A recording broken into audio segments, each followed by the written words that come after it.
একটা মেয়েকে 4 জন কেন 40 জন পুরুষ সাপের খেলা মনসার গান। Good morning. আমরা সবাই ট্রাভেল করছি আলাদা আলাদা টাইমে। হয়তোবা তুমি আমায় চেনো কিংবা নয়, কিন্তু তোমার আমার থেকে অনেক দূরের টাইম লাইনে যারা ট্রাভেল করছে তাদের সাথে দেখা হয়ে যাওয়া, কথা বলার মজাটাই আলাদা। অনেক অজানা তথ্য, অনুভূতির গল্প যা তোমায় আবারও ট্রাভেল করায় এক অন্য টাইমে। আজ তেমনই একজন মানুষের কাছ থেকে জানবো কিছু নতুন।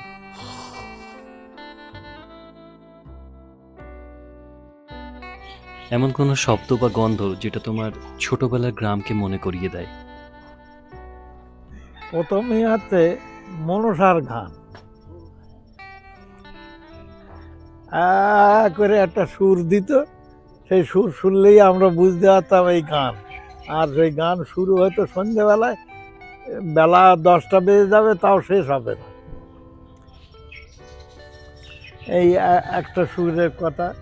আর একটা সুর আছে, গ্রামে সব ফটকে নানির খেলা, সাপের খেলা সব আসতো বাঁশি বাজিয়ে। এই একটা সুর আমাদের জীবনে আছে, মনে আছে এই সুরের কথা। এ আর দেখা যায় না।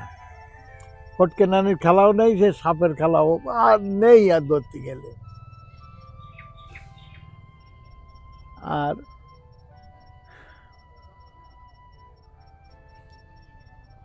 সুর বলতে আমাদের মনে পড়ে 2-1 জন লোক পল্লী গীতি গাইতো গ্রামে, 2-1 জন। তাদের গান, তাদের সুর খুব ভালো লাগতো, তারা বাঁশির সুর বাজাতো। আর আমাদের গ্রামে কিছু ছেলেপিলে হতো যারা বাঁশি বাজানোয় খুব এক্সপার্ট, যেমন মহিবুল ছিল। এরকম ছিল, মানে মহিবুল বেঁচে আছে এখনো। মানে এত বাঁশি তার রাত্রে বাজতো, কিন্তু বাঁশি খুব সুন্দর বাজাতো। তা এই রকম বাঁশির সুর মানে শুনবার মতো সুর ছিল। আর শেষকালে একটা সুর বলবো, 5 ওয়াক্ত আযানের সুর আমরা শুনতাম। এছাড়া আর কোনো সুরের কথা বেশি মনে পড়ে না। তুমি কি চাও ভবিষ্যতে এই গ্রামটা ঠিক ওই রকমই থাকুক? না, আমি চাই না টিকে থাকুক। চাই, এটাও চাই না এটা নগর কেন্দ্রিক হয়ে যাক, মানে এরে বলে হাফ শহর হাফ গ্রাম। এও আমি চাই না। যা আল্লাহ পাক করে, যেভাবে রাখে গ্রামকে সেইভাবে, সেই গ্রামও ভালো লাগতো। আজকে আধুনিক যে গ্রাম হয়েছে, কারেন্ট, মানুষের অনলাইন, নানান সুযোগ সুবিধে, রাস্তাঘাট, গাড়ি ঘোড়া সব হয়েছে, এই গ্রামও ভালো। কিন্তু ওই গ্রাম ছিল একটু স্বপ্নালু, এই গ্রামে স্বপ্ন জিনিসটা কম। তোমার সন্তান, নাতি নাতনি, এদেরকে নিয়ে তোমার সব থেকে বড় স্বপ্ন কি? সেই মাঝির কথাই বলবো, আমার সন্তান যেন থাকে দুধে ভাতে, তারা ঈশ্বরে বিশ্বাসী হোক, তারা মানুষকে ভালোবাসুক, আর তারা খুব সুখে স্বাচ্ছন্দ্যে জীবন অতিবাহিত করে যাক এই দুনিয়ার থেকে। তোমার দাদা বাদে তোমার গ্রামের অন্য কোনো ব্যক্তিকে যদি তুমি ধন্যবাদ জানাতে চাও, তবে কাকে তুমি ধন্যবাদ জানাবে? আমি ধন্যবাদ দেবো গ্রামের যে সক্রেটিস ভদ্রলোক ছিল, জয়নুদ্দিন মোড়ল, আমরা বলি জয়নুদ্দিন জামাই, তাকে দেব। মাঝিপাড়ার হাজের মণ্ডল, যে সবচেয়ে সত্যবাদী গ্রামের একটা লোক আমরা জানি সত্যবাদী বলে, তাকে দেব। আর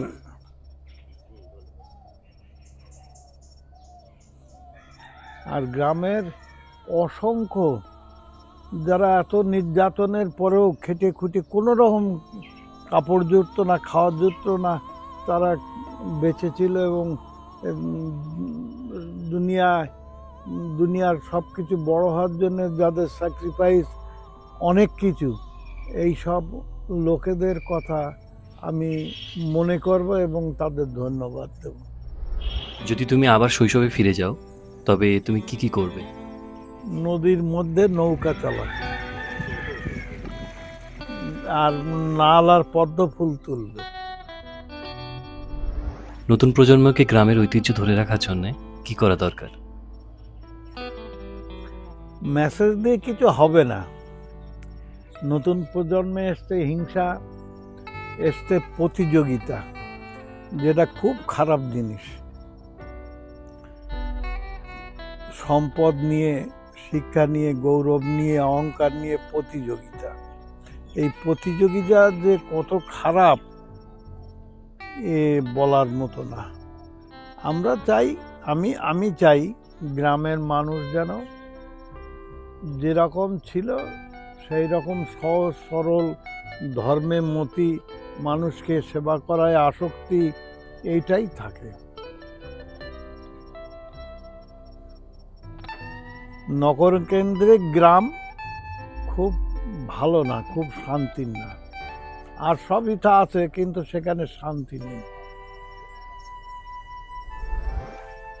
ধরো তুমি স্পেশাল কোনো পাওয়ার পেলে এবং সেটা দিয়ে তুমি এই গ্রামের একটা কিছু পরিবর্তন করতে চাও, সেটা কি?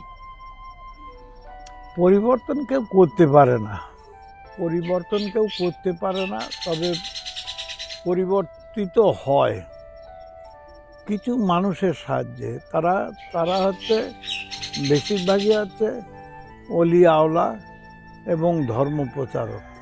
এছাড়া কেউ কিছু করতে পারে বলে মনে হয় না। তবে আমার মনে হয়, আমি যদি সত্যবাদী হই, আমি যদি সাধু হই, আমি যদি শিক্ষার উৎসাহী হই, শিক্ষায়, এইটি যথেষ্ট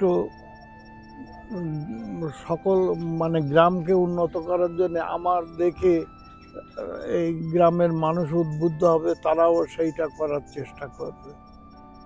আজকে নোয়াল ডাক্তার একা শিক্ষিত ছিল, আজকে তোমার গ্রামে কতগুলো শিক্ষিত ছেলে মেয়ে হয়েছে দেখো দিন। অবশ্যই তোমার বাবা মা তোমাকে অনেক শিক্ষা দিয়েছে, কিন্তু তার ভিতরে কোন শিক্ষা তোমার আজও মনে আছে?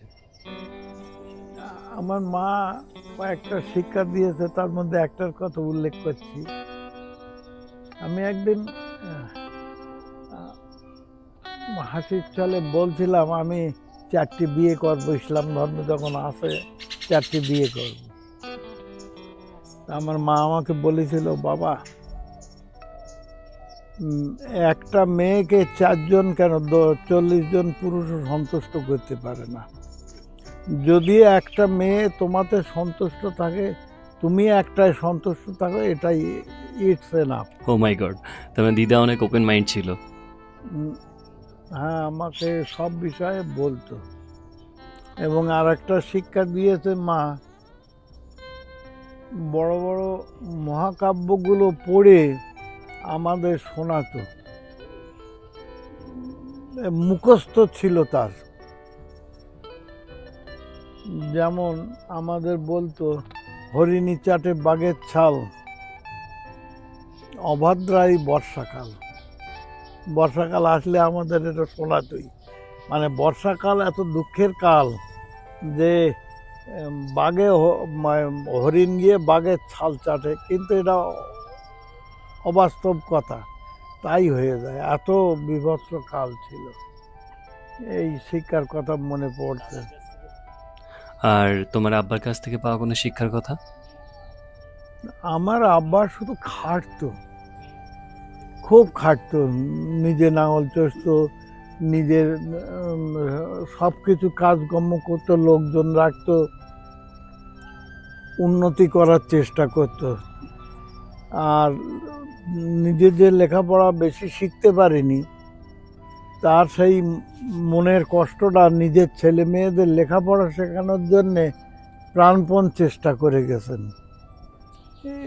এইটি সবচেয়ে বড় কথা। এখন এই পর্যন্তই থাক।